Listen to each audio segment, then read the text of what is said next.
Sancti Apostoli Petrus et Paulus, de quorum potestate et auctoritate confidimus, ipsi intercedant pro nobis ad Dominum.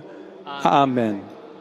Precibus et meritis Beate Mariae semper Virginis, Beati Michaelis Arcangeli, Beati Ioannis Baptiste, et Sanctorum Apostolorum Petri et Pauli et omnium sanctorum, misereatur vestri omnipotens Deus, et dimissis omnibus peccatis vestris, perducat vos Iesus Christus ad vitam aeternam. Amen.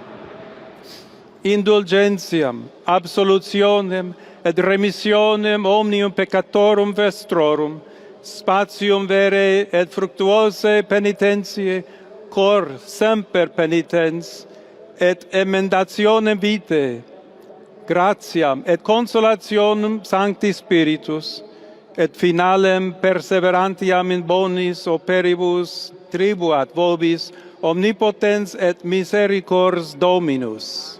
Amen. Et benedictio Dei omnipotentis, Patris et Filii et Spiritus Sancti descendat super vos et maniat semper.